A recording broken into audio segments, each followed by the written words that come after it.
नमस्कार। अब मैं आपको अमित शाह जी की कुंडली का विश्लेषण कर रही हूँ। अमित शाह जी की कुंडली में ऐसे विशेष योग बने हुए हैं जो बिल्कुल चरितार्थ हो रहे हैं। इनका जो जन्म हुआ है, जातक का जन्म धनु लग्न में हुआ है, जिसका स्वामी गुरु है। और गुरु चतुर्थेश एवं लग्नेश होकर के 6वें स्थान में रहने से जब इसकी अंतर्दशाएं आती हैं तो रोग आदि से शारीरिक कष्ट होता है। इनकी जो राशि है वह मेष राशि है और वर्तमान में मेष राशि पर ढैया चल रही थी, लेकिन अब वह ढैया 26 जनवरी 2017 को समाप्त हो रही है। जातक की कुंडली में शनि जो हैं वह स्वराशि के पराक्रम में बैठे हैं। जब शनि पराक्रम में बैठते हैं तो पराक्रम को बढ़ाते हैं। और स्वराशि के शनि हैं तो शनि जो है वो राजनीति के कारक भी हैं और धनेश भी हैं। इस प्रकार से शनि की स्थिति मजबूत रहने से राजनीति की ओर रुझान देता है। जातक की कुंडली में मंगल भी नीच भंग राजयोग बना रहा है और सूर्य भी नीच भंग राजयोग बना रहा है। जब इनकी दशाएं अंतर्दशाएं आती हैं तब शुभ फलों की प्राप्ति होती है, और जब नीच भंग राजयोग बनते हैं तो जातक सब सुख सुविधाओं से संपन्न होता है। और महाभाग योग, जातक की कुंडली में महाभाग योग बना हुआ है।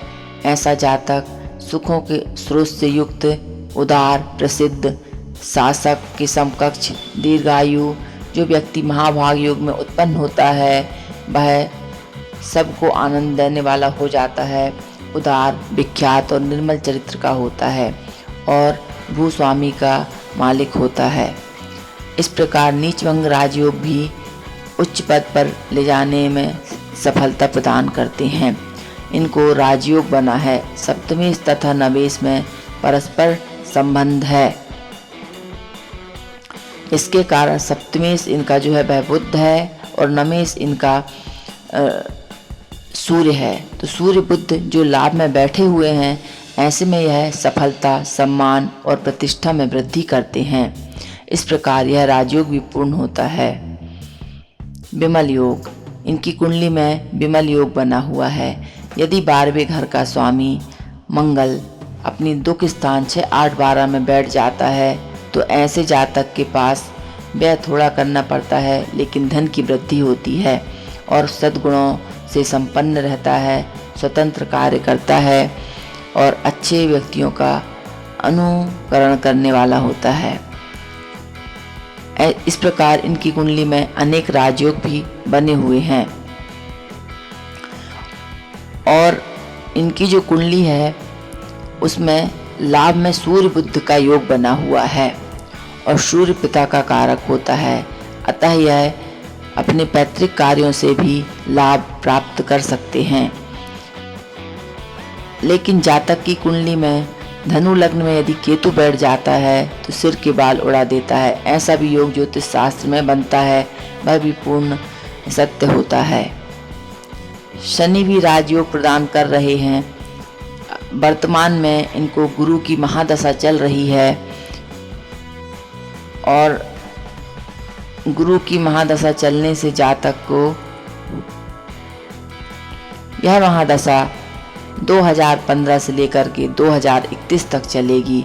तो गुरु महादशा भी इनको, जो लग्नेश की दशा है, यह भी सुख, सौभाग्य और वृद्धि कारक रहेगी। इनको लग्नेश का रत्न पहनना लाभकारी रहेगा गुरु महादशा में, क्योंकि गुरु 6वें स्थान पर पड़ा हुआ है तो रोग, शत्रु आदि भी उत्पन्न करता है। वर्तमान में जो इनका 2017 का गोचर देखा जाए तो गोचर में इनकी जो मुंथा है वह लाभ में बैठी हुई है और लाभ में बैठने वाली मुंथा वर्ष भर कार्यों में सफलता देती है, विजय की प्राप्ति कराती है। इस प्रकार से इनकी कुंडली में जो नीच भंग राजयोग विशेष बने हुए थे वो बिल्कुल सत्य होते हैं। यदि इनकी दशाएं अंतर्दशाएं आ जाती हैं तो इनके शुभ फल की प्राप्ति होती है। यदि आप अपनी जन्म पत्रिका दिखवाना चाहते हैं तो मेरे नंबर पर संपर्क कर सकते हैं। वर्तमान राजनीतिक हलचल में भी इन्हें सफलता की संभावना है।